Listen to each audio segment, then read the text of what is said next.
Okay, let's look at a part of these structures. So here's maltose. Oh, that's not a good drawing. That's not how I typically draw uh, my cyclohexane chairs. That's why I was having trouble. Okay, there we go. And there's going to be down to the oxygen there, then up to here, and then we've got another cyclohexane chair here. Okay, so I'm not drawing everything on here, but I'm attempting to draw maltose. Right, I haven't drawn all the alcohols, but I've drawn the important parts of the molecule.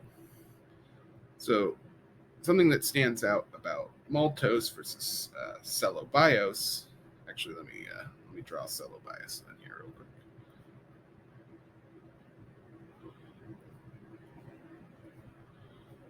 That was not correct.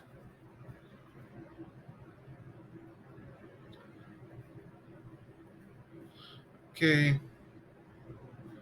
Up to an oxygen here, and then up to another oxygen there, and then we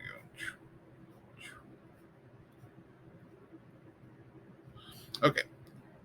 So the difference, even though these are basically the same sugar, is maybe readily apparent when I draw them right next to each other. This. It's the linkage.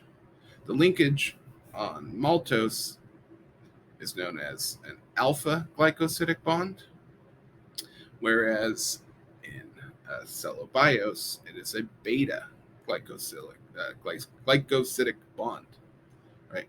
So glycosidic bonds, whether they're alpha or beta, just depends on whether this oxygen right here is axial or whether it is equatorial, right? So here we have the axial form, and here we have the equatorial form. In the human body, there are enzymes to break down sugars, but they cannot cleave beta glycosidic bonds. They can only cleave alpha glycosidic bonds. So that's basically it. Cellobiose doesn't have an alpha glycosidic bond, so we cannot break it down. And in terms of the full name, this would be an alpha 1,4 glycosidic bond, and this would be a beta 1,4 glycosidic bond. So that's the full name, and that's the reason.